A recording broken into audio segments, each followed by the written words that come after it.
Thank you so much for being part of our team, all of you. Thank you so much for joining GTHE Ambassador Program and for being on the meeting with us today.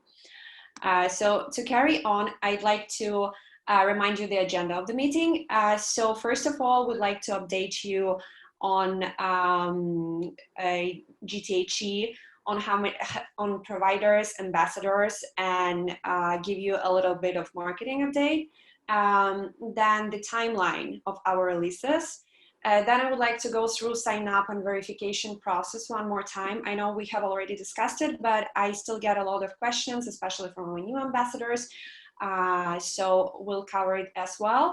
And then we'll move to provider wallet demo. And after that, we'll have a Q&A session where hopefully we will answer all questions that you and doctors you have spoken with about GTHE have.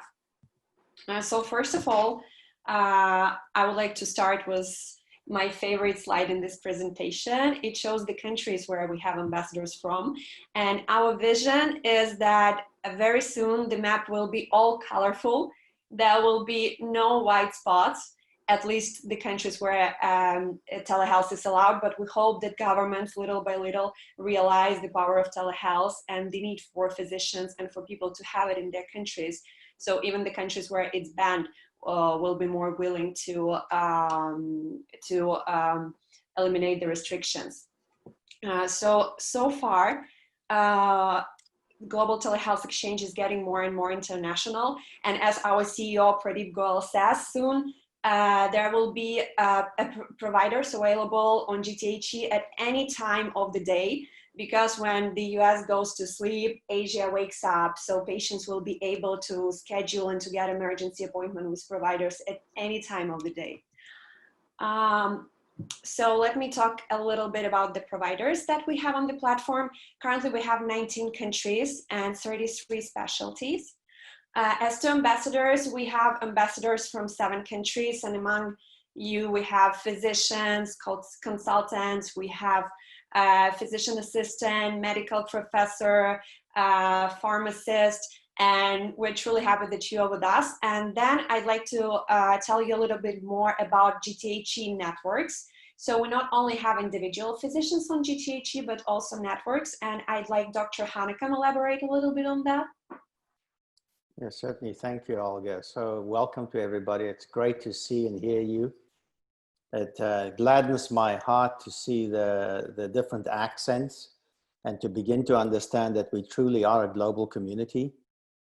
What you will learn as you interact with each other and with your colleagues all over the world is that the challenges that we face as physicians to deliver excellent care to patients and make sure that the best interest of the patient is always held by all the stakeholders is real. And this is the beginning of that community. So thank you for joining. Thank you for being here today. It is most unusual to get everybody that's part of a program on the same call at the same time across the global community. And so I'm very proud of that. Each one of you, as I've told you before, have been handpicked because of your interest, your skills, your networks, and your participation and wish to make the world a better place, and using your unique skill sets and professional competency to do that. And so this may be a small start, but you should see this growing over time as you help us recruit selected physicians who then become an elite network, etc., on Global Telehealth Exchange. In terms of the network plans that we have, currently what's happening is individual physicians are joining the network. They are getting a Global Telehealth ID, which is their permanent blockchain ID. And we'll talk soon about what that means and how that gives you a profile internationally, and how you can then conduct transactions, be they clinical, financial, whatever it is, on the Global Telehealth Exchange. But I'm getting a lot of requests from groups of physicians and various service providers to allow what are called micro networks on the Global Telehealth Exchange. So think of the Global Telehealth Exchange as having a group of ambassadors that provide us with feedback, consultation, their wise counsel, and help recruit clinicians and service providers. The Global Telehealth Exchange is the platform upon which everybody sits that connects everybody else and allows them to do virtual visits, etc. And then there are sub-networks that are going to be created where groups of service providers or clinicians choose, because they already work together around a specific mission, to be known on the network. And so I'm in discussions, for example, with some elite radiology provider networks in the Middle East who have created their own networks. They have their trusted partners and facilities and colleagues, and are providing radiology services. I'm hearing the same from ophthalmologists, some elite surgeons, psychiatrists, and various other subspecialties within clinical care delivery. And so these networks will be launched. And so as an individual provider or clinician on the network, I can now say, I am, for example, Dr. Afan, I'm going to use you as an example, if you don't mind. Dr. Afan is a renowned pediatrician. He's also a physician leader, a businessman, and has his own network and has links of clinicians and physicians across. And so you can imagine him setting up a pediatric network where he will selectively invite pediatricians and subspecialties in pediatrics. That network may be under his name or under his brand on the Global Telehealth Exchange.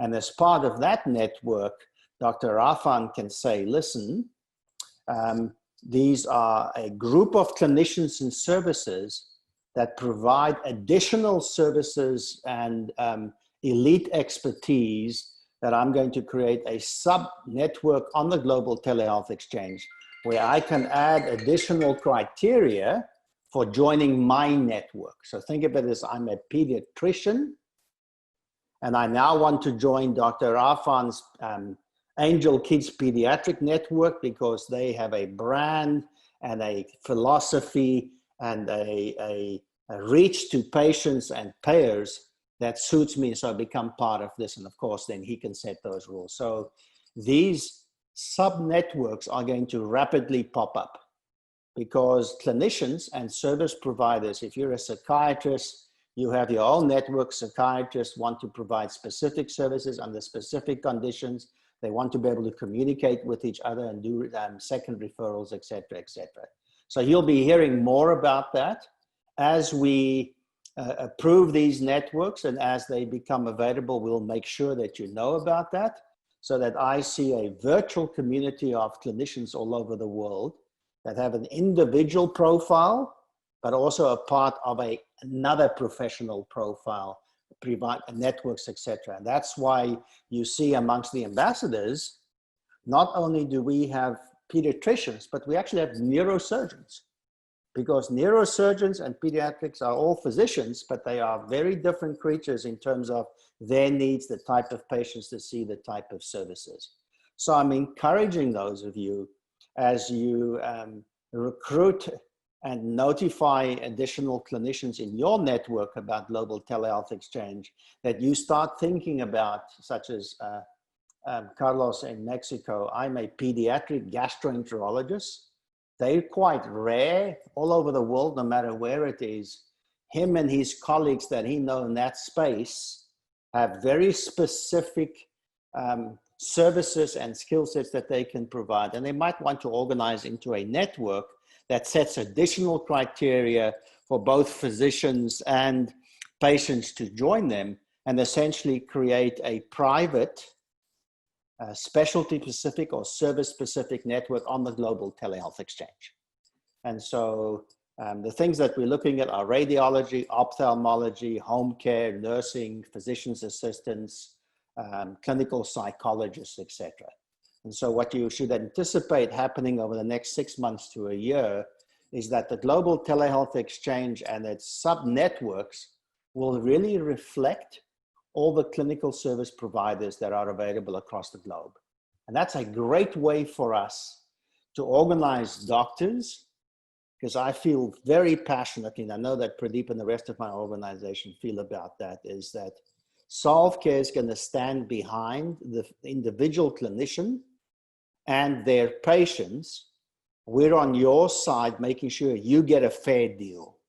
Because right now, physicians, and it's going to get worse as time goes by, I believe, are at the mercy of their non-physician employers, the payers, the regulators, everybody is beating up on physicians and making their lives so miserable that you're feeling that you're losing control. And we as a company have made a decision that we're going to stand with the individual physician and the individual patient, do everything we can to connect you to and make your lives easier so that you can do and carry out your passion, which is looking after one patient at a time.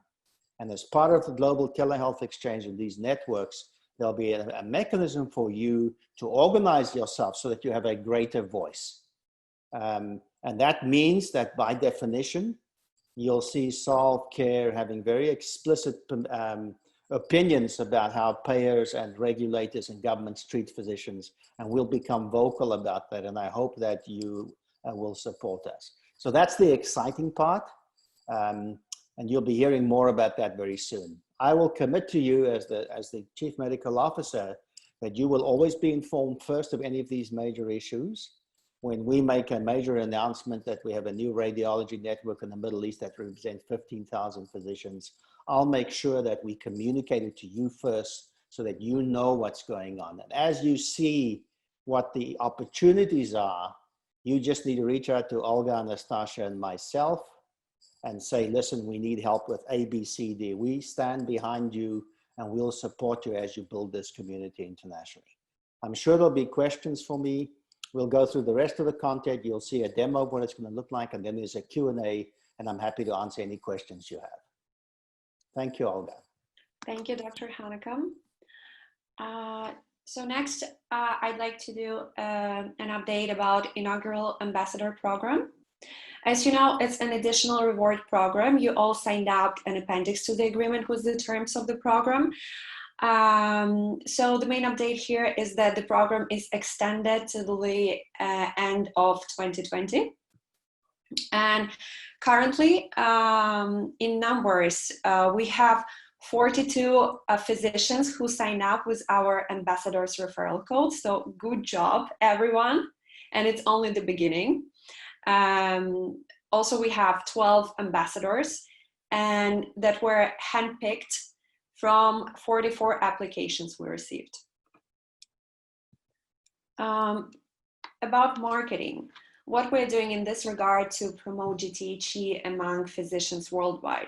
First of all, this month we started communicating with international telemedicine and physicians organizations. So we are currently in the negotiation process with a couple of international and local organizations, with American Telehealth Association, Telemedicine Society of India, European Health Telematics Association, Mobile Health Association in the US, Association of Healthcare Providers of India, International Society for Telemedicine and eHealth, and Association of Physicians in India. Also, we are communicating with healthcare influencer, and we are preparing to publish materials about GTHE in different medical journals. Also, that might be interesting for you and providers from your network. That I know that physicians are really busy, but if they have some time to read, we have a wonderful series of articles about GTHE, the global future of telehealth, that covers different aspects of international telemedicine, starting from legislation, also payments, malpractice, and so on. Those can be found on Solve.Care website in blog section. Also, we are developing social media materials, infographics, and currently we started a new series dedicated to how telehealth supports different specialty. So this week we're developing materials for psychologists. It's going to be an article with tips how to conduct telehealth visits, and also some infographics useful for doctors with this specialty. Next week it's going to be a cardiologist, and so on. Also, right now we are working. If I can just make a comment here. Yeah, sure. Here's my invitation to you. Your voice as ambassadors matter. Your opinions matter. What we're saying to you is, if you have an opinion on any topic related to global telehealth, from your perspective and your vantage, please reach out to Olga, Anastasia, or myself and get involved. I'm happy to publish your opinion and make sure that our marketing and communications team make that available to the public. I just have to make sure that you don't say something like shut Solve.Care down, but short of that, your opinion matters. You are going to be very influential in the marketplace. You already are. That's why you've been selected. And so as Olga, I think would be useful for you is to publish our intended list of topics and invite the ambassadors to weigh in, comment, etc. I know Swapna for very specifically has passion about this.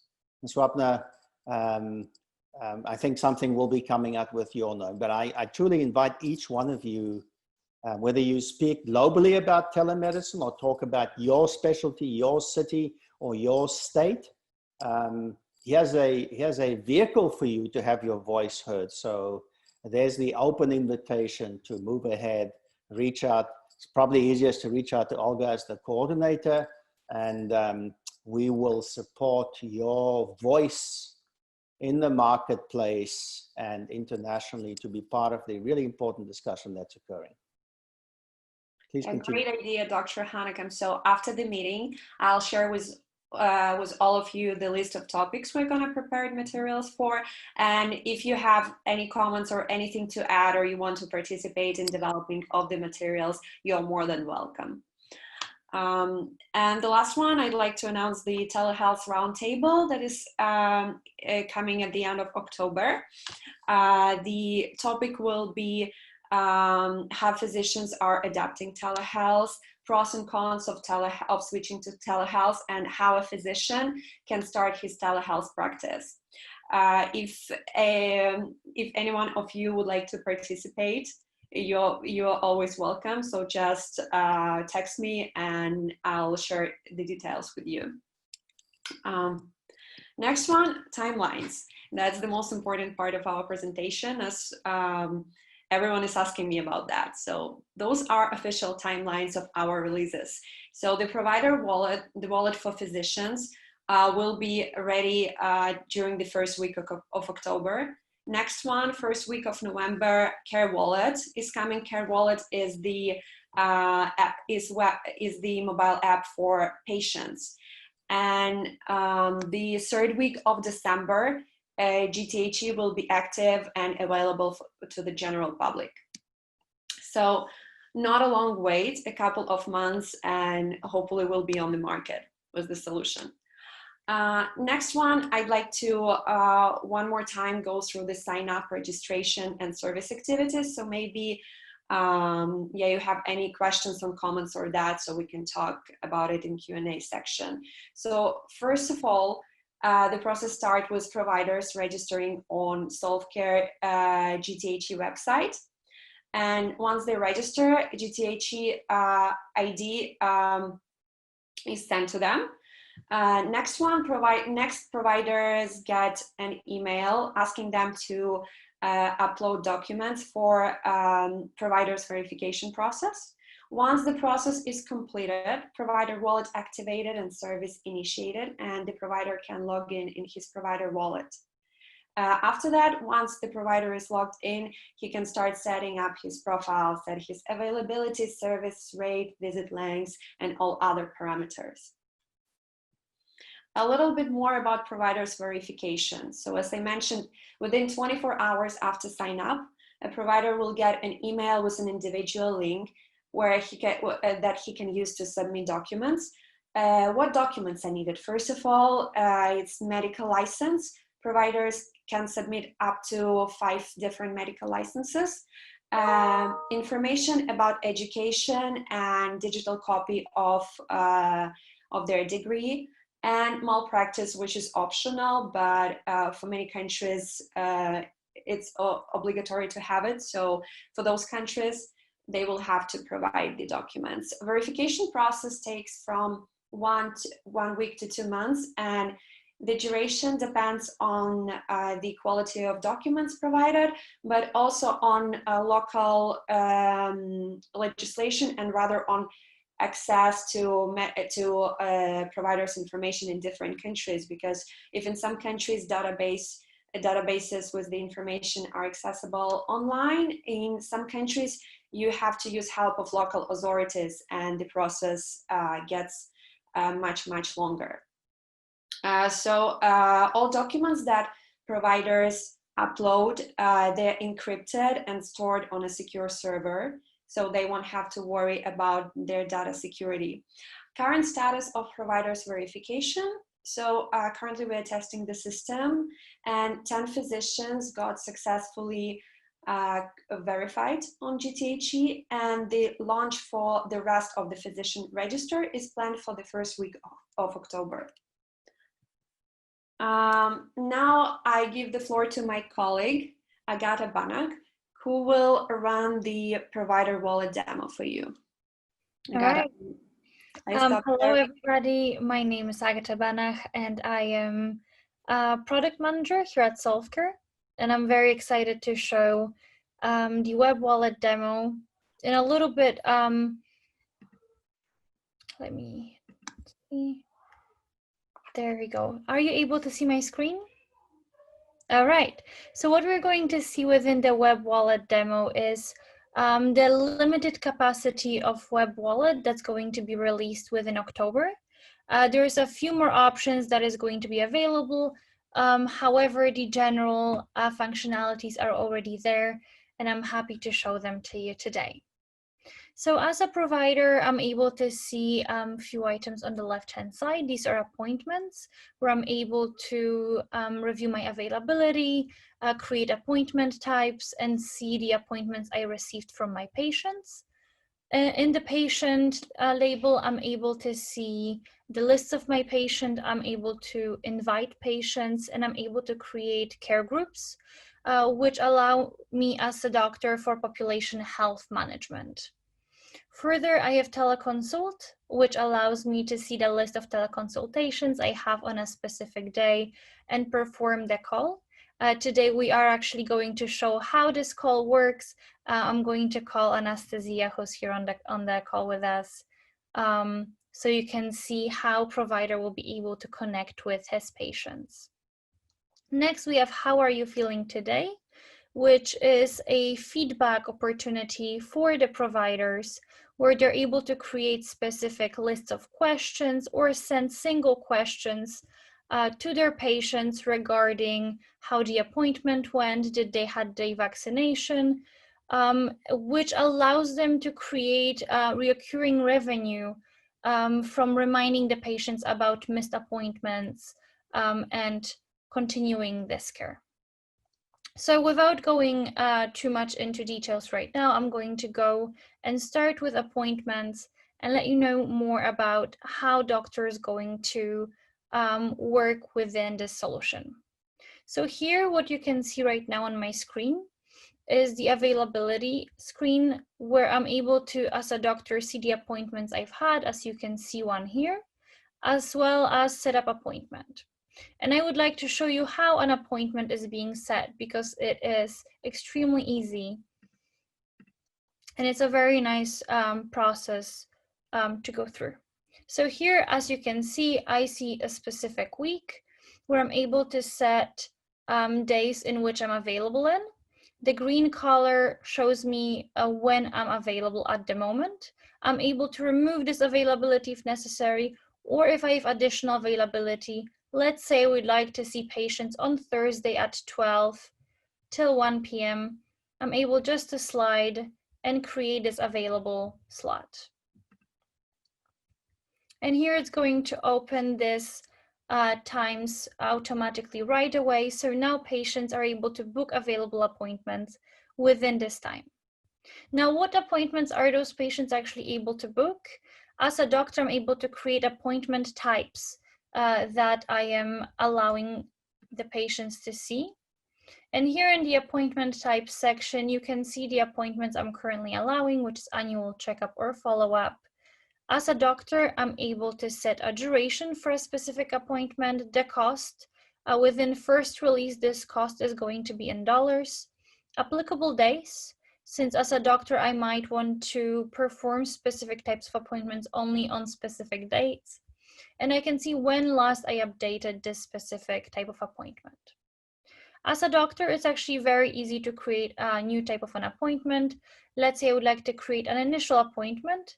It's as simple as clicking on creating initial appointment, entering the duration I would like this appointment to last, setting up costs, choosing available days, let's say Monday to Friday. I'm able to create my cancellation policy, in this case 24 hours before appointment. Patient will be able to receive full refund. I'm able to set this time at any preference here and save. And this appointment is right away going to show in my list, as well as the availability that we just set a moment ago is going to take into consideration those appointments and is going to make place for this duration of appointments within this availability. So this is about appointments. As a doctor, if I would like to have continuous availability on Global Telehealth Exchange, I'm also able to set up recurring view for availability. And the same way as we created availability for one specific day, I'm able to create availability for every Thursday or every Tuesday. So now that we already set our appointment types and we set our availability as a doctor, I'm going to invite my patients to the solution. And here in the patient tab, I'm able to see the patients that I've already had an appointment with. If a patient has not been my patient before, but they booked an appointment with me through Global Telehealth Exchange solution, they will show up within this list and their details are going to be safely stored within my vault. Here I'm also able to invite my current patients, which might have not used any telehealth solution before. However, with a single add patient click and invitation, I'm able to send an email to them with my details, which will allow them to connect with me through Global Telehealth Exchange solution. They can connect for free, download the app for free, and only the appointment itself will be at cost, which normally the doctor charges. This allows the doctors to be able to schedule the appointments within not only the new list of patients, but also to provide additional care to the patients they already have. So I guess if you can just stay on the screen, I just want to make a few comments here. Certainly in my experience, having practiced in multiple countries as a practitioner, patients make appointment with their physicians and it may take weeks to get in.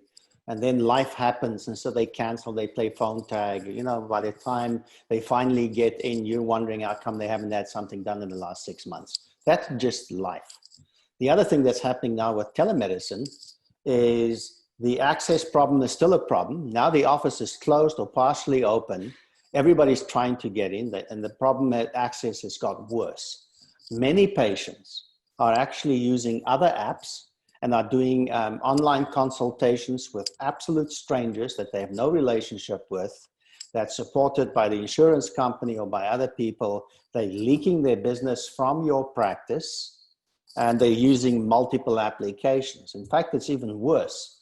My physicians that look after me, I mean, the poor individuals that care for me, I don't have a choice. I chose them and they are obligated to look after me, but they use multiple platforms. They've got some patients coming in on Facebook, other patients on Zoom, other patients on this vendor, that vendor, this vendor. So he has the ability for the physician to say, listen, I'm going to take all my current patients that are in my panel, be it 2,000 or 5,000 or 10,000. I'm going to upload all their names to this and their contact details and let them know that I'm now available on Global Telehealth Exchange, that they can join my network, my personal network, and that they have direct access to me through a free care wallet that they can download. So now they can access me quicker. I know that these patients very, very well, and I can maintain this panel so that they don't go and establish with new physicians. So from a business perspective and from an availability to your patients, this is a huge game changer. And so anytime you set up an appointment slot or availability or a schedule, you make any changes, this is published on the blockchain so that your patients that are part of your ecosystem and or any other patients that's looking for you don't have to first phone the office and then play phone tag to find out if you even take patients or whether you have open slots and when those open slots is. All that's automated through here. And so it's a great opportunity to say to your patients, I'm available, I'm here for you, you have direct access to me in my clinic, you know me, you know the services I provide. And I think what you're going to find very quickly is the demand for your time is going to exceed your capability to manage it.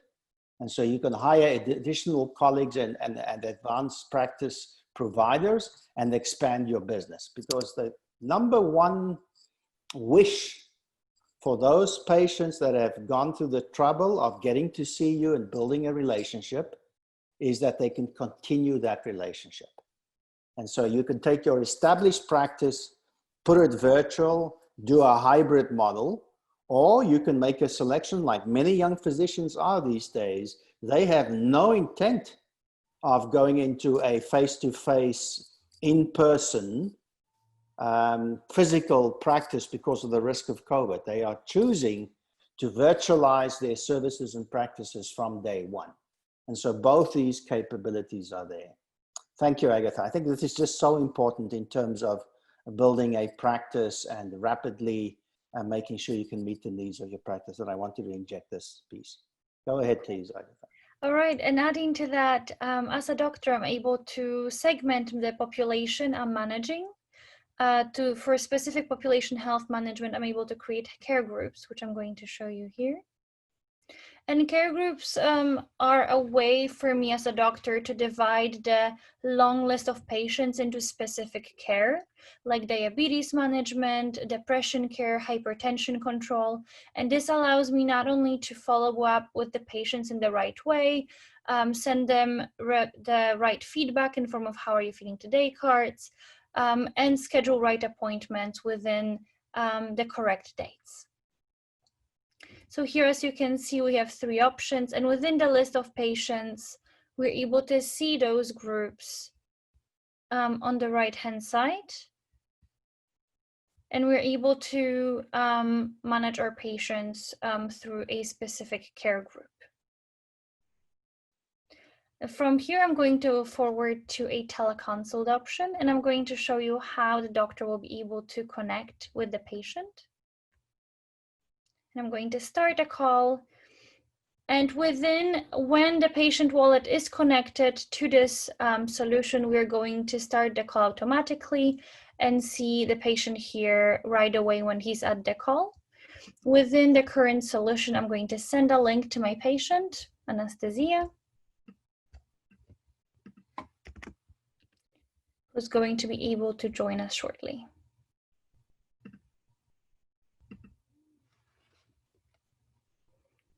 Hello, Anastasia, how are you? Hello, everyone. I'm good, thank you, Agatha.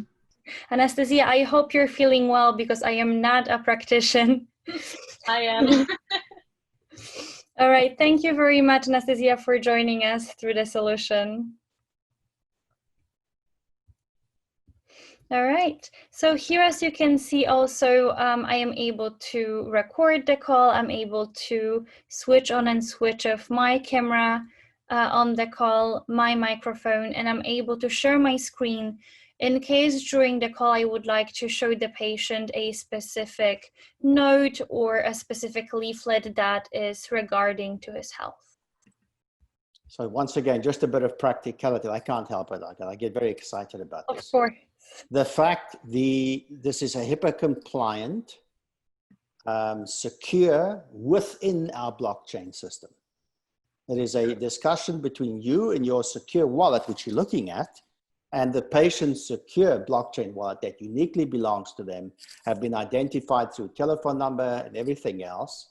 It's also your ability to record means you can keep a video record if you so choose. You can turn the video on and off if you want to do counseling or psychotherapy or whatever it is. The secure mechanism allows you to do that.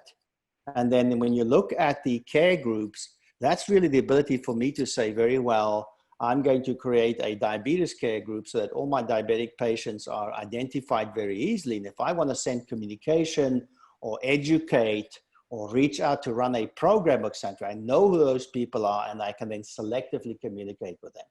So this piece is critical. You can also see that there may be times, and so as we design the solution, we always think about revenue streams. Unfortunately, the reality of practicing and living in the United States is if you don't get paid, services aren't delivered because there's always a medical legal risk. So in this country, in this continent, you can have the greatest heart in the world. You can provide a free consultation to a patient. The patient's right to sue if you make a mistake is never taken away, and they can go after you. So you can do care coordination, individual visits, you can just talk to them. There are revenue streams, a way to get paid for that this system will support, so that the clinicians know when they deliver these services that they can bill for those services when we finally go to connecting with payers, etc., so that there's instant payment there as well. So it's an important feature. This is not Zoom, it's not FaceTime, it's not ABC, whatever it is. It is a secure HIPAA compliant within our secure blockchain. One-on-one. Very important to understand that feature. Good luck if somebody wants to hack it. I invite them to do so. I'm sure they'll try. Go ahead. Thank you. Yes, I'll summarize here. We're using a fully HIPAA compliant solution for the video call, and it's fully encrypted end to end so that it is as safe as possible. And following on teleconsult, I'm going to go to how are you feeling today feedback cards, which allow us to receive feedback, provide timely care, and to improve retention of patients, ensuring them coming to the annual checkups. So here you can see card templates that I have as a doctor. I am able to create as many templates as I would like. Here also Solve.Care is going to provide a few standard templates. At the moment, as you can see here, we have an example of appointment feedback asking if the patient was able to book desired time slot. We have a immunity care here, making sure that they've had their flu shot this year. And we're able to create a new card. And it's as simple as entering the topic, creating the question, choosing the advice that is going to come with each question, and entering the advice text. So here we could create any story and any feedback we would like to receive as a doctor. In the future, we're also going to show the Vault feature and Finance feature, which will come to the wallet together with the Care Wallet solution. And here we're going to have a safe storage, visible safe storage of all documents, as well as the finances and payments for the doctor that will come immediately after booking an appointment. All right. I will be happy to answer any questions at the QA session. And I am also going to leave this screen open further on so I can come back to it if you like.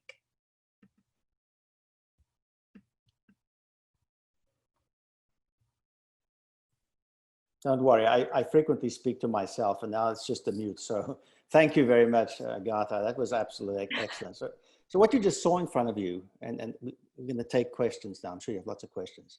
Is something really elegant. You log in, you're clearly identified.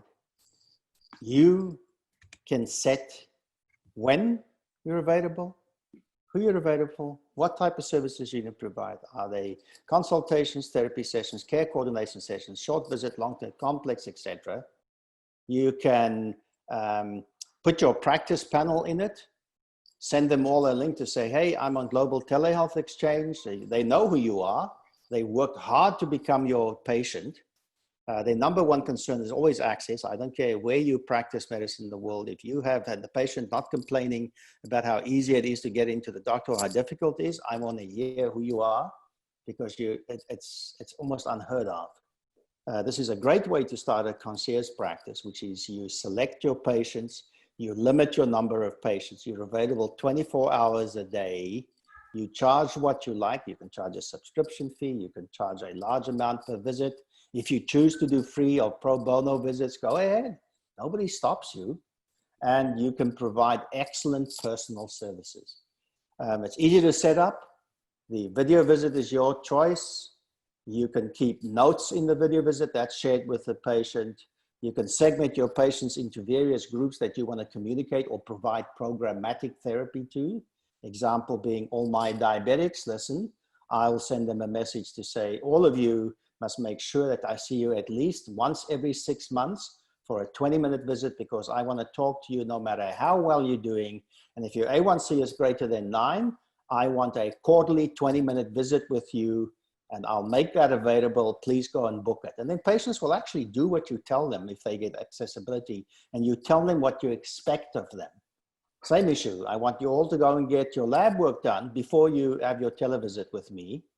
I don't want to discuss with you, if you're my patient, let's order labs after the telephone visit. That's useless. These labs have to be done there a week before the time, so that when you and I connect, we can look at the results together and make critical decisions. Allows you to customize and treat your patients like VIPs. For a psychiatrist, I'm going to do an hour and a half to do a psychotherapy session. I'm going to record it. No disturbances. I charge $500 US before the time payment. If you cancel, I've kept my time open. You have to pay the bill, etc., etc. Securely lock it. Decide if you want to share it with the patient or not, etc. You could even do group visits if you so choose in the future. So these are features we're going to bring. Traditionally, all these roles are managed by hiring 3 or 4 different people. You hire a registered nurse to help you with reaching out and doing medication refills and all the other stuff that is a physician's life. You hire a receptionist to man the phone and spend 10 or 12 hours a day explaining to patients why they can't see the physician now or today, or arguing about access. You're hiring staff to send bills out with codes and all the other administrative stuff that you have to deal with to even get paid sometime in the future. So you can see with this very basic first release, the capabilities that we're thinking of to really take you as clinicians and as practice administrators and influencers to say, you know what, you don't have to live this life that everybody's imposed on you. There is an alternative where you have more control over your own destiny than that of your patient. What will come next is the patient wallet. When the patient wallet is fully available, we'll demo that to you. That puts a direct link between you and your patient. And so it allows you to think about, do I need all this stuff? Do I need all these processes? How am I going to convert my practice? Which percentage of my practice is online versus in person, depending on your specialty? The thing that we've not discussed here is this is not just patient to physician. This same solution is psychiatrist to internist. It is family physician to gastroenterologist. It is general surgeon to neurosurgeon, neurologist to neurosurgeon. See how this works?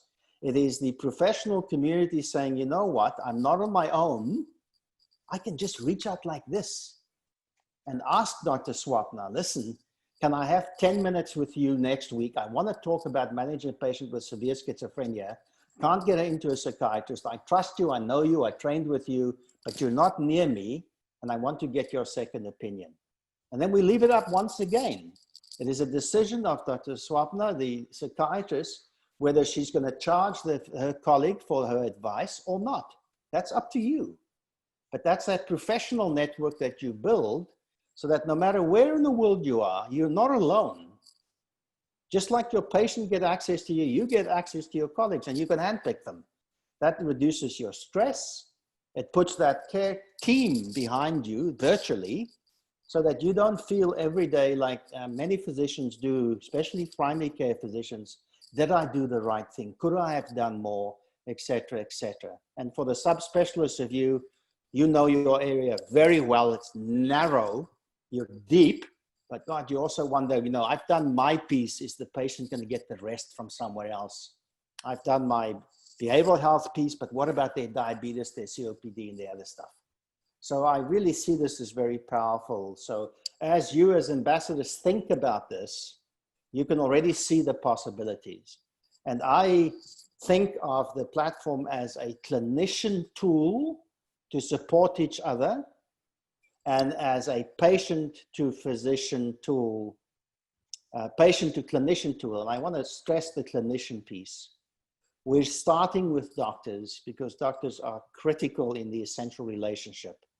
But when I talk about clinicians, I mean anybody that contributes to the care of a patient that is professional, licensed, and responsible to an ethic and an outcome is a clinician. Whether you are a dietitian, a diabetes educator, a PA, a clinical psychologist, a behavioral health coach, or a neurosurgeon. We need to break down this doctor versus non-doctor nonsense. That makes a lot of sense to protect patients and regulations. But in the end, it is you, the clinician, and your personal relationship and your ability to meet the need of the individual that asks for your help. That's going to determine your reputation, how busy you are, and how much money you make.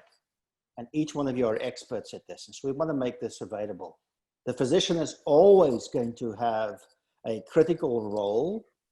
We at Solve.Care won't allow non-physicians to practice outside their regulations and harm patients.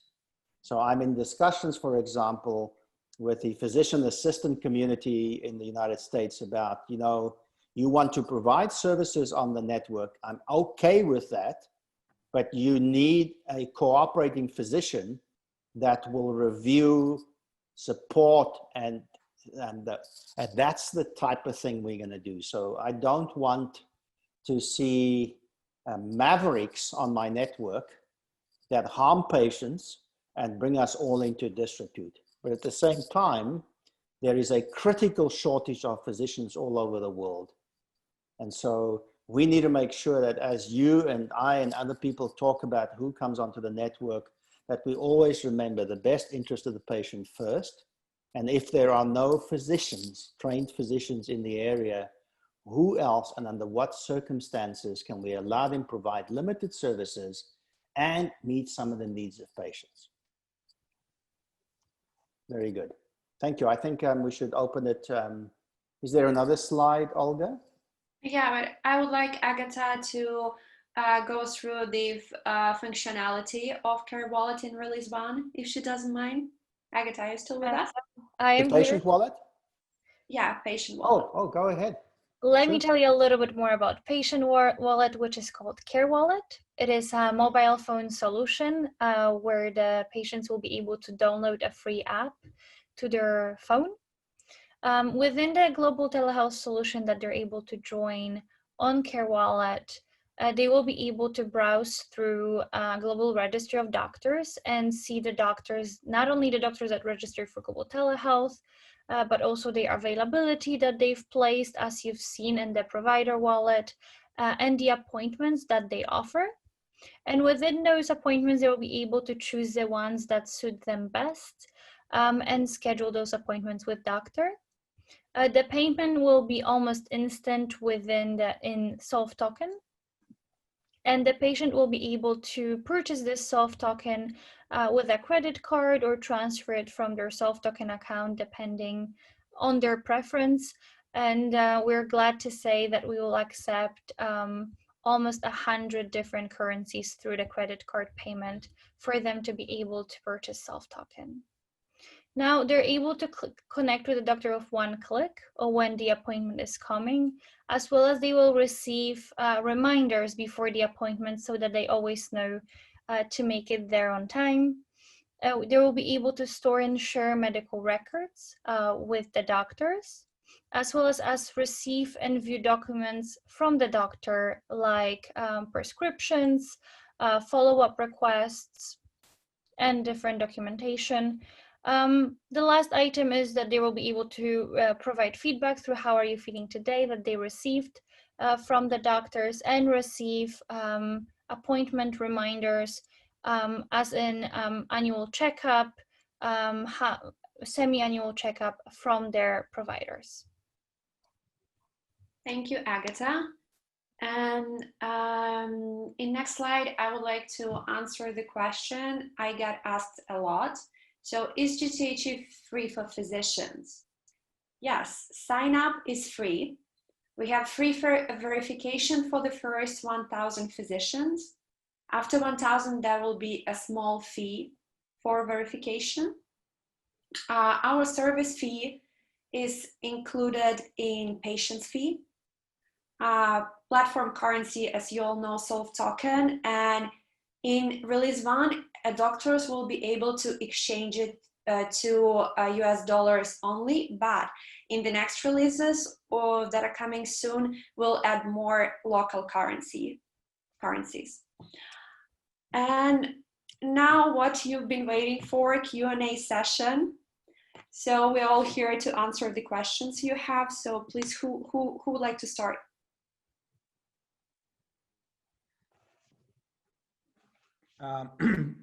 I would like to start. Can you guys hear me? If nobody else. Yes. Okay, thank you for this great presentation. So I would like to bring a couple of issues that might be challenging and you might have the answers for them. The first one for us is verification for credentialing. So I don't know if this is going to be open for physicians from all over the world. So if we talk about, physicians from third world countries, for example, to verify their credentialing might be a challenging issue. So I'm not sure, Dr. Hanikam, if this is something that you're going to face this, you start to accept physicians and providers from first world, second world that you can verify, their credentials, or you're going to, do a specific things to make sure that whoever is a provider on the platform is well, versed and credentialed. Or verified. That's number one. Number two let me answer your question, if sure. you don't mind, Dr. Fan, then you can a second one. The answer is yes. There are two things that happen. One is a physician registers on the platform to say, I'm a physician in this case, and I want a global ID so that I have a space and an address. Then there's the verification process. We will at a minimum verify, one, that they licensed, that their license is active. If we verify the license, by definition, it means they're a physician, they licensed in a country or a jurisdiction for a specific type of practice. We can check with the authorities that licensing and their number, etc. So that process in most countries will not take long. Most countries have this available and there are organizations that do that. In some of the larger countries like India, for example, I have partners that I'm talking to that actually have a whole mechanism in place to make sure that credentials can be checked very rapidly so that we don't get people who call themselves doctors but are doctors in other fields that have nothing to do with what we do and get a false registration. So that process in those countries where there isn't an easy available public way of checking, we'll go through the regulated required process. And that's why Olga says it can take from 2 weeks to 2 months. If we're unable to verify that you are a clinician, that you have a license, that it's real, there's no fraud, etc., you will not practice and be able to provide services on these. So our approach is we have an internal team. We also have the ability to delegate that to other partners, and we can send it to a formal verification mechanism like ECFMG or the various boards in the countries, and that's where the fee comes from. So what Pradeep has said is for the first 1,000 physicians, he'll cover the bill, knowing that for the vast majority of physicians, especially those in the US, it's very easy to verify. It's all public information. So that's the one component. The second component is we can register you, Dr. Afan, for example. We can check your credentials and your licensing, but there's one more step. We want to make sure it's you, that it's not your second cousin that has taken that information. It's all verified and accurate and are impersonating you.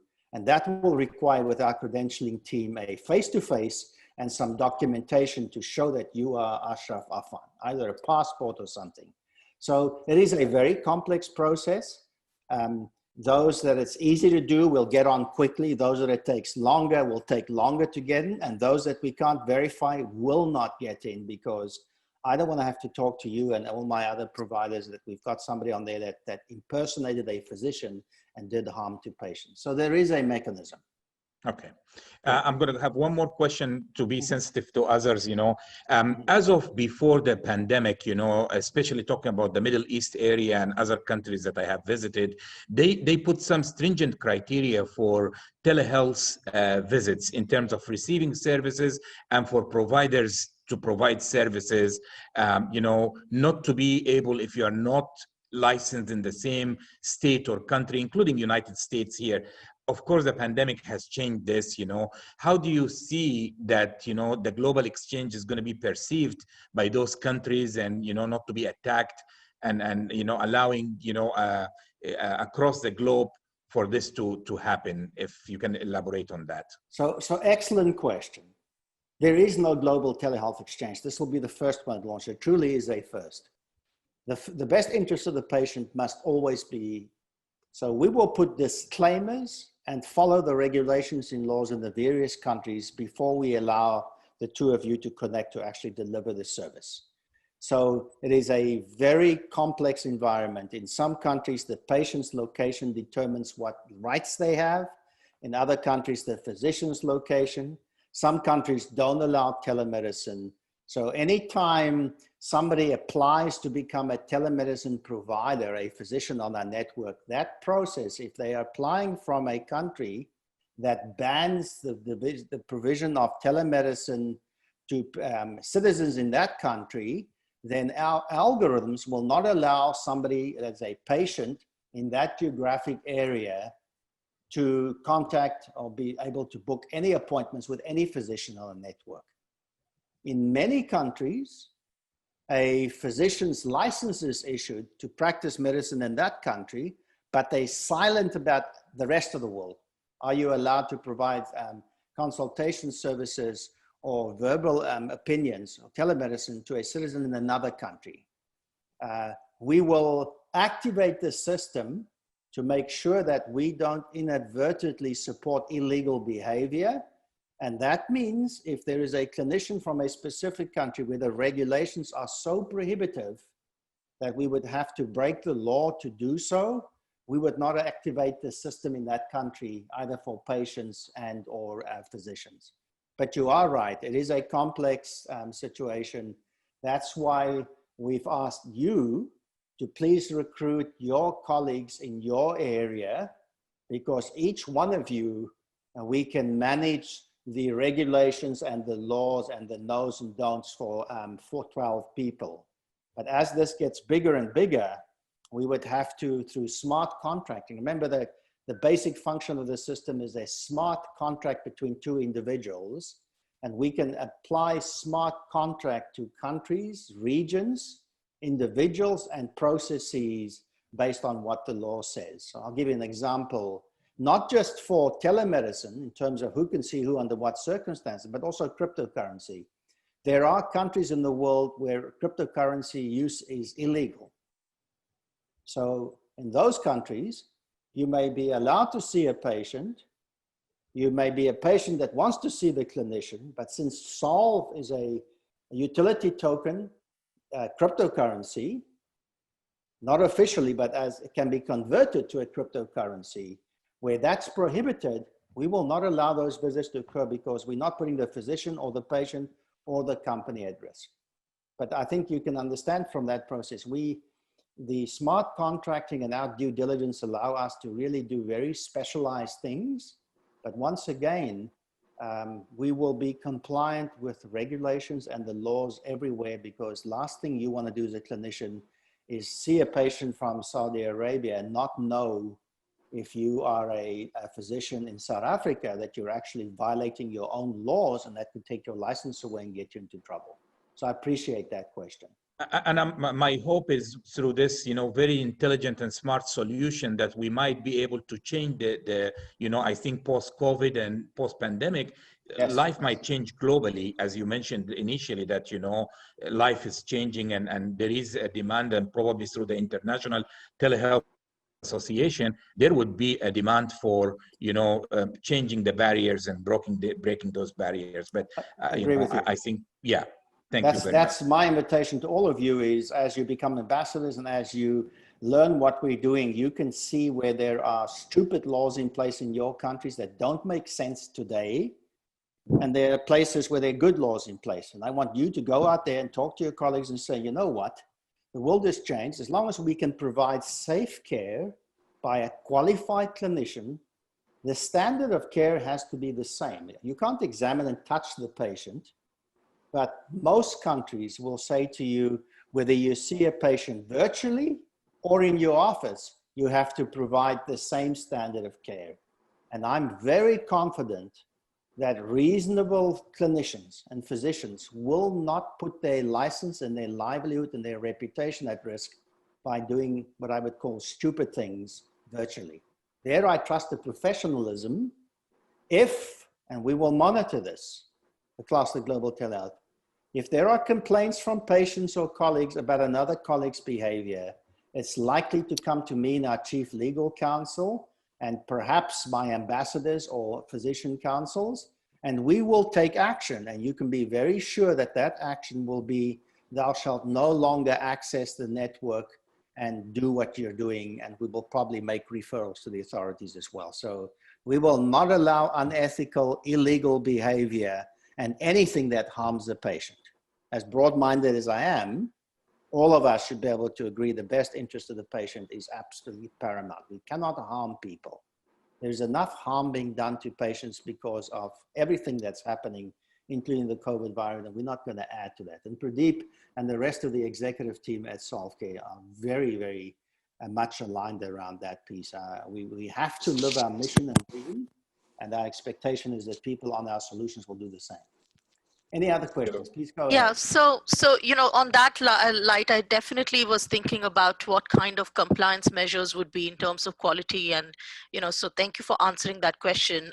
Maybe you might want to kind of delve into it a little bit deeper, to have some sort of a committee with ethics and legal, when and how this sort of like explodes, so that there is regulation. Second question I have, you said about smart contracting. So a lot of the patients in America, as you know, we still have to deal with healthcare and the payers, and patients would probably want to access their doctors through these payers. But let's say the doctor doesn't want to participate in those insurance company. So would Solve, or like, what are the thoughts of like making smart contracts with these insurance companies, taking the doctor out of the mix, but directly dealing with them, so that the patient kind of like has obligation towards the insurance, but the doctor gets paid, not depending upon these insurance companies? Like, has there been a thought about that? And follow-up question is there any chances to contract with e-pharmacies, which can make Let me answer both those questions. The first topic that Swapna is bringing up is direct-to-employer contracting. What that means is, I am a strong believer that the insurance companies should not control your income, and they do very effectively, whether it be a national payer or an insurance company. In the United States, for example, United Healthcare will set an online consultation at $45. That's what they're going to pay you, bad luck. And if you don't want to accept that money, you can't touch their 50 or 60 million patients. What we are going to pursue are what are called direct-to-employer contracts, which means we're going to go to Walmart and say to Walmart, I have a global telehealth exchange with highly competent physicians, 24 hours a day, all over the world. You have employees all over the world. So let's make a deal. let us negotiate a contract with Walmart that sets a pricing and a set of rules and do a direct to employer contract. And that's the kind of business development you can do in your own company. If you look at telemedicine alone and you go to your local businesses and you say to your local business, and I know Dr. Afan has done this, listen, I'm an elite pediatric network. I looked after all your employees, children, etc. Why don't you contract directly with me? If you give me X number of money, we will do Y. That's cutting the payer out. The CEO of the company is going to say, these are doctors, they're going to be available. This is a very common model in the United States. It's called direct primary care. There are a large number of physicians, and it's growing every day, that don't bill insurance companies under any circumstances. They say to their patients, listen, you can have access to me 24 hours a day through telemedicine and in person.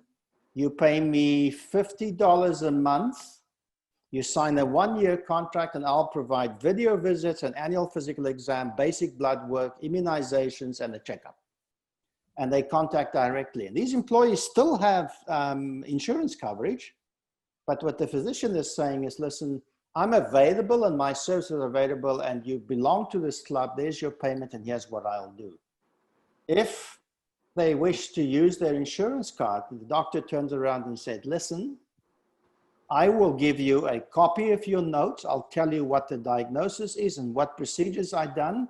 You pay me, and you can take that to your insurance company and claim the money, which is allowed under the law here. So it does allow you, Swapna, and especially you, a psychiatrist, to say, listen, you need to meet my needs, I'll meet your needs, I'll give you a receipt, you take that, and you get the money from your employer. They can't prevent you. That means that United Healthcare, all the big payers cannot stop their patients from seeing you. Even if you're out of network, there are some policies that say no out of network benefits, but you just become a non-par physician. And a non-par physician has a privilege of charging what you like, and United Healthcare can't reduce your payment. Example. Right. We'll And I all think set up committees and stuff. You must always view everything that we do at Solve to support the physician as we'll start dealing with these issues. I'm going to use the ambassadors for the first few months as that committee until I have a large number of physicians, and then I'll set up subcommittees to manage these various aspects of the network. But it will be a living organism that is huge and has global reach, etc. But thank you for those questions. Good, who else?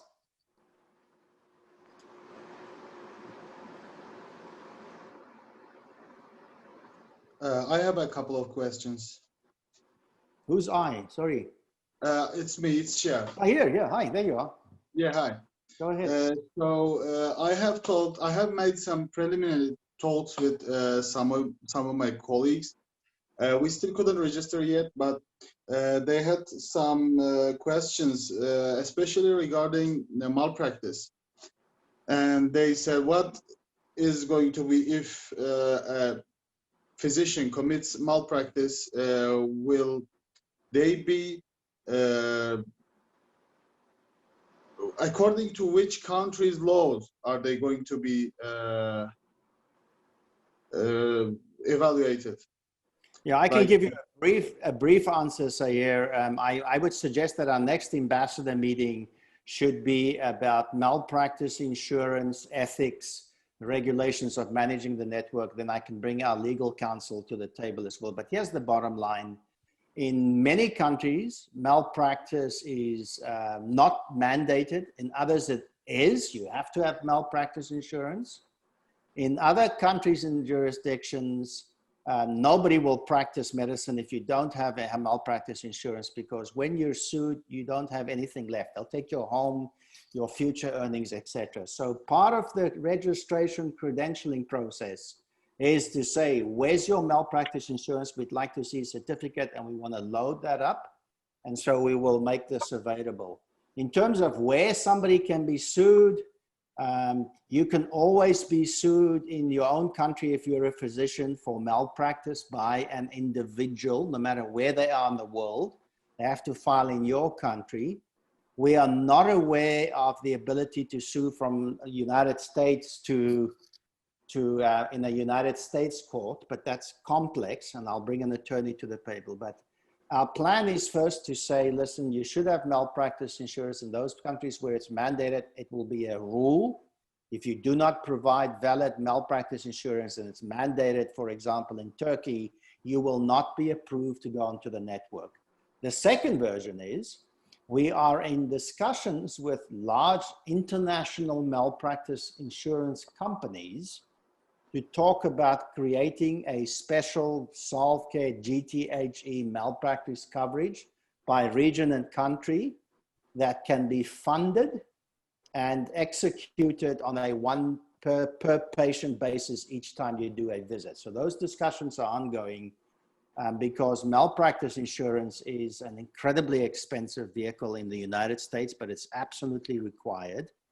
And in other countries, it's going to become the standard. So if you have got malpractice insurance yet, unfortunately, one of the afflictions that every country is going to suffer from at some stage is the malpractice and attorney community from the United States is going to start coming to your countries. And once they start grabbing doctors, they're wealthy. And so we'll work through that piece as well. But generally, if you have to have malpractice insurance and it's mandated in your country as part of your registration and credentialing, we'll want to see it. I can't get to a situation where you know you're breaking the law and I'm enabling you through the technology to break the law, because that's not in the best interest of the patient.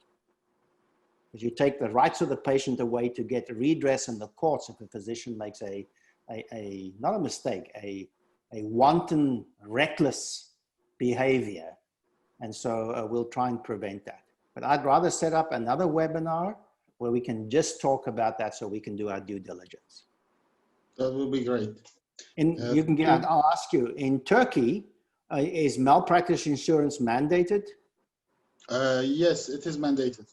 There you are. Easy then. Yeah, and the government pays for the half of the insurance if you work for government.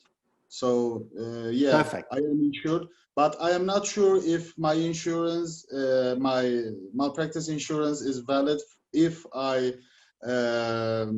see a patient from US and he or she. Correct. That we're going to leave up to the individual physicians. Right now in the United States, malpractice insurance, all the physician has to do is add a rider to say, I want insurance for telemedicine, but the same rules apply. If your insurance carrier says to you, we've got you covered, but only for practicing in your state or in your country, then my advice to anybody signing up is please don't see patients from other countries if you don't have malpractice insurance. There is a small chance that you give somebody advice and harm them. And of course, that they get on the plane or hire an American attorney, for example, and sue you in an American court. That they can do. And we have no shortage in the United States of attorneys that only specialize in this area now. They do it for free. They don't even charge the patient. They'll just say, we will represent you. You were in Turkey. You spoke to a US registered physician who told you to do something, you did it. And now you've come to harm, so not a problem. You can retain us. We'll take 1/3 of the settlement, and we're happy to spend the money to go after the clinician. Special webinar about that. Good. Other questions? I have a question. Oh, I'm sorry. I'm sorry. Go ahead. Let's give Carlos and we can go back to Sayer. Okay, thank you. Can you tell me something about the reward program for providers and for the patients?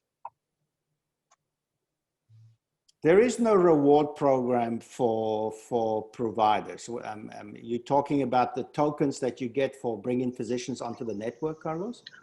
No, I read in some of the publications on the web page, or maybe it was only for the patients. Oh, I think it's about provide the rewards program for ACN. Yes? Oh. You mean our solution, Carlos? You're talking about the solution. Yes. So we have a solution called a physician reward program where we built a blockchain solution that we deployed in my organization and that we're selling in the marketplace to other organizations, where we use our network and our wallets to report metrics and measures to physicians, and also to transfer rewards through tokens and fiat currency, P4P, across that. And that's what we're talking about, yes. It's very difficult for systems to get their physicians to pay attention to improving various metrics for big contracts. And so my advice to them has been, well, if you give the physician their reports privately, you benchmark them against their colleagues so they can see how well they do, you show them where the opportunity is, you give them the tools to deliver better care, and you pay them and reward them fairly, of course they want to practice better medicine. And so we deploy that across ACOs who use that to engage physicians. And so for some of our networks, they actually transfer through our system US dollars, P4P, monthly, quarterly, etc., and also gain share. When a big contract comes in and there's 5 million saving, they share it amongst the physicians, we can distribute the money. If you want to hear about more, let me know and I can do a presentation and show you what the network is, because some of the large systems that employ thousands of physicians come to us and say, listen, we're not getting the attention of doctors. They won't log into the website. They won't read the paper reports. They won't come to the in-person meetings. And my advice to them is, of course they won't. They're busy. You know, they're actually seeing patients. They're living their lives. Can't you find a different way to engage them? And the way would be in your wallet. If you get your report right in your wallet, it shows you where you are, where you can be, how your colleagues are doing, where you are on the curve, how much you can earn if you do better, who you need to see when you do better, and we give you the tools so you can bring them in, you'll do it. Why not? So that's the reward program. Thank you. Good. Sayar, you had another question, I believe? Yes, I'm sorry. So my second question is, what's Solve.Care's policy about partnering with other organizations in, like, say, Turkey or somewhere else? I have talked with a internet portal which offers technical lessons to. Sayar, yeah, there you are. Go ahead. I'm sorry. Which offers technical courses to doctors and nurses, and they accepted to include a lesson about how to use Solve.Care, how to set up an online profile, about, you know, it's going to be kind of a social media, so the nuances about those kind of things. So what does Solve.Care think about this kind of a partnership? I'm very open to them. Have them contact me. I'm the business development boss currently. We're hiring individuals to be in Europe and Asia and the US that will take over that role.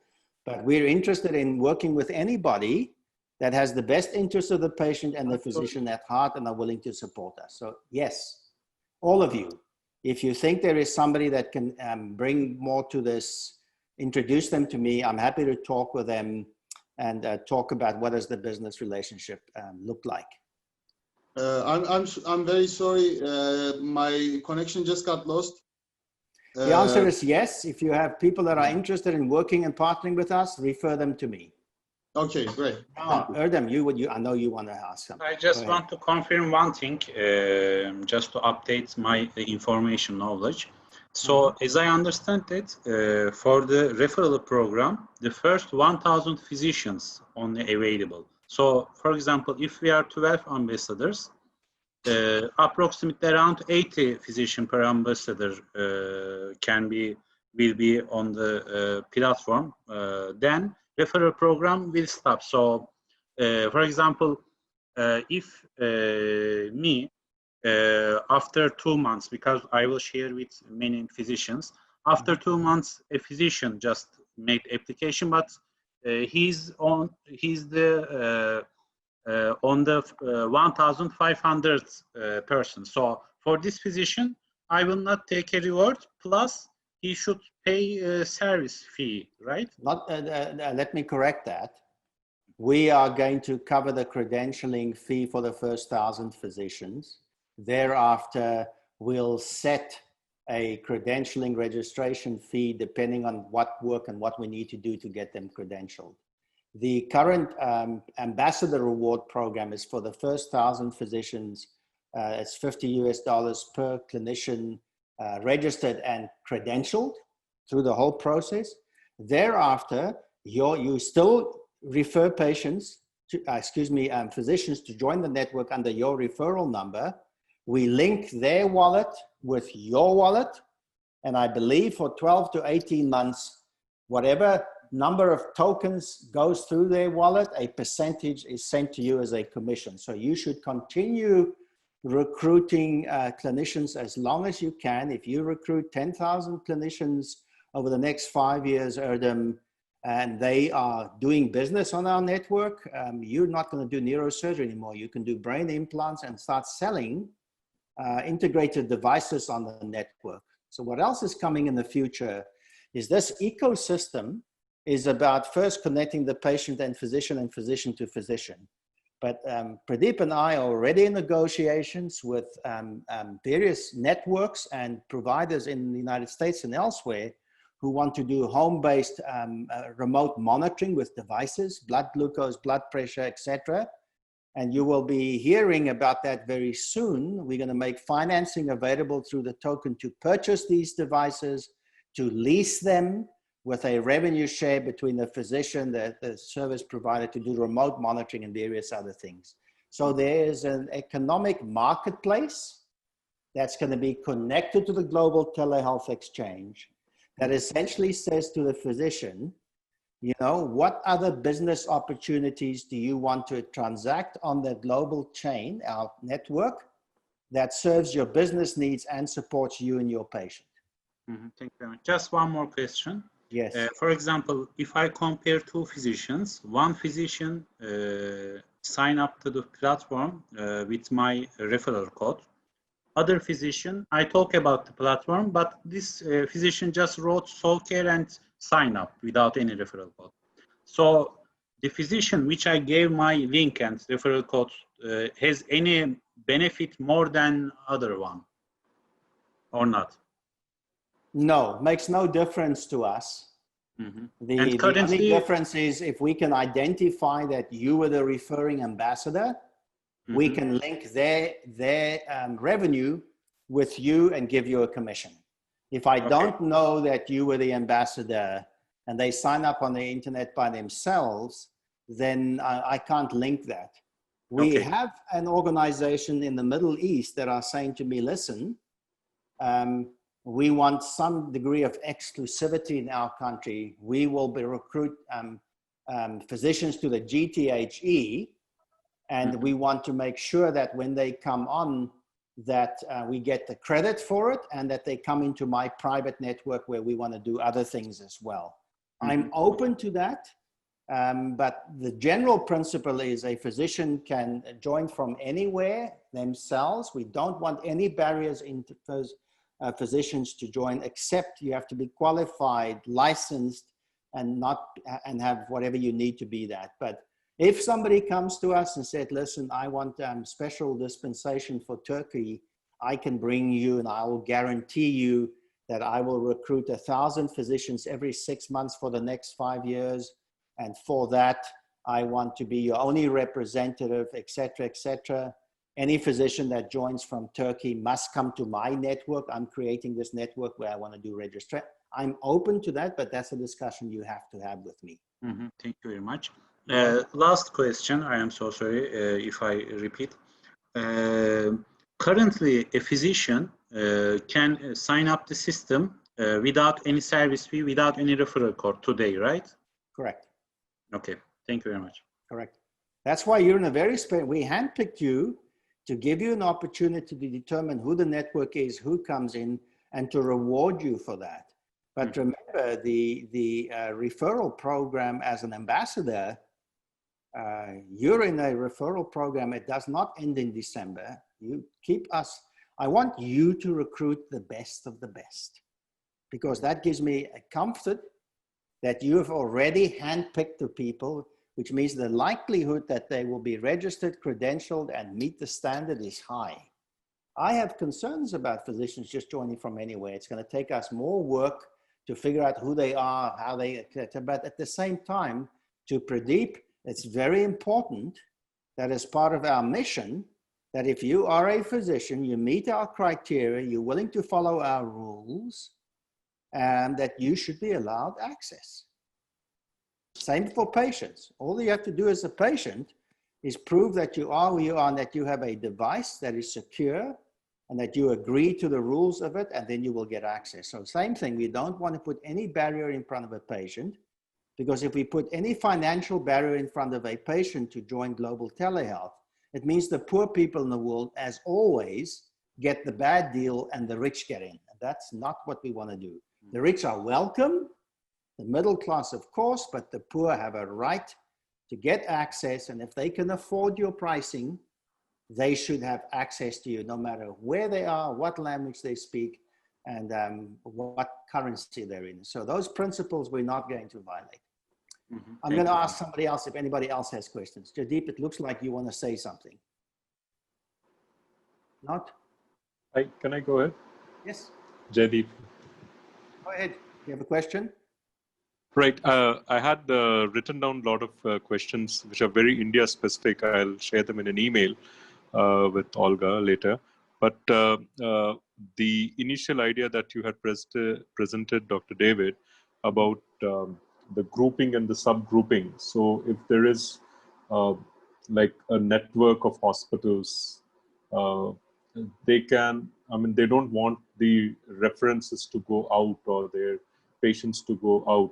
So is that like extremely geographically localized networking? Is that possible? I mean, the answer is yes. Release 1 is individual clinicians only.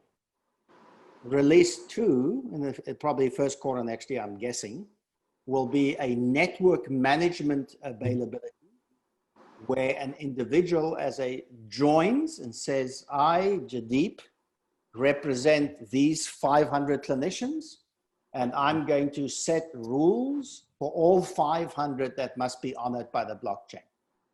Pricing, availability, branding, services, etc. First individual doctors, then we'll allow managing networks. So the answer is yes. Start talking to them, because if you bring as an ambassador a network of 1,000 physicians and each one runs $100 per month through their wallets, that's a very good business for you. And so we will, as that availability becomes, we will sit down with you and the attorneys, we will modify the various things so that you can see what the legal capabilities are. But I'm hoping that not only are you going to act as my ambassadors for the company, but that you are going to be the thought leader in your area, that you will be a spokesperson and sharing ideas, and that you will lead these network coming. And there's no limitation. Good. Because once it's a network, these are all pre-credentialed, pre-verified group of physicians. So you don't have to repeat the whole process all over again. Absolutely. If a hospital system comes to me and says, listen, Lee Health here in Fort Myers, where I live, they employ 1,600 physicians. If they say, we would like all 1,600 physicians to join, but we want to manage their pricing, their fee schedule, and their stuff through a group management capability, and we have that available, then I'll invite them in. And what they will then do is say, we've credentialed all of them. We don't employ physicians that don't have licenses and malpractice. We will put a credentialing process in place where I can delegate to say to them, I will accept your credentialing if you can prove to me that you do it 100% of the time, you've got the profiles, and if we check that is that. And so that's coming in the future. But right now, we'll do it individually because our focus is on individual. Good. Thank you, Jody. Please send me the questions. Daniel, I get the impression you want to ask something. Yes, certainly. I know that you've already mentioned a number of things, particularly with the sort of reseller agreements or that, or partnering with organizations. I've got a couple of friends who are in the process of building certain buildings, which are like private clinics, more in the UK. Similar to what you said earlier, you've probably already answered these questions, and the other questions I had already been asked by others in terms of the malpractice insurance for doctors. But this one specifically was more so if there was an adoption sort of with a mixture of exchange hubs that are also in the same building as a clinic on the bottom floor, working with certain stem cell treatments and so forth, but they want to automate their back office using blockchain. Obviously, there's an opportunity there for Solve.Care to be a solution for that specific clinic, privately run, not owned by NHS as an example. This will be through a private healthcare organisation, or ultimately Yes. so the individual themselves. Just out of Yes. So this would be where we set up private blockchain networks. Yes. In all three of those domains, and you will contact me or our individual in the Europe area to talk to them. That's separate. That would be the creation of a private blockchain network where that company decides what they want to do, who can participate in that. And if that private network then wants to connect with the Global Telehealth Exchange, then they have to follow the Telehealth Exchange. The answer is yes. That's not part of GTHE, but GTHE you can connect only sub-networks. Good question. Send me the questions. Happy to answer them for you. Certainly. Thank you. Oh my goodness, we way over time. I apologize.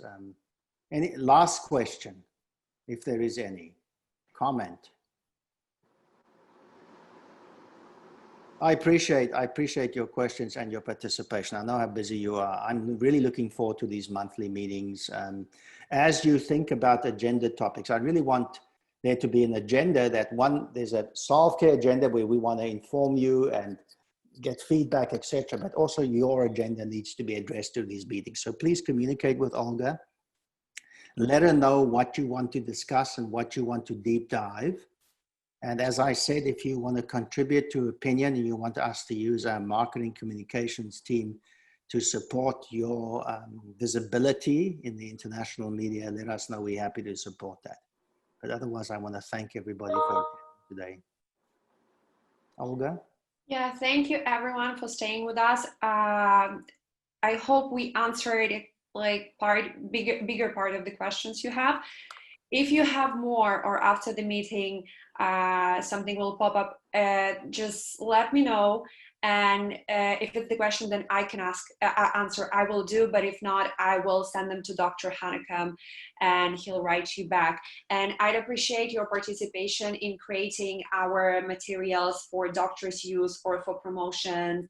If you have any ideas, just write me and we include you in our collaboration process. And also, we have a WhatsApp group for our ambassadors. So you're welcome to join. Here on the screen. You can scan QR code or later on today, for those who haven't received it, I will share the link to join the group. And one more time, thanks a lot for joining the meeting and sorry for taking too much of your time. And have a good morning, day, evening, everyone. And I'll see you next month.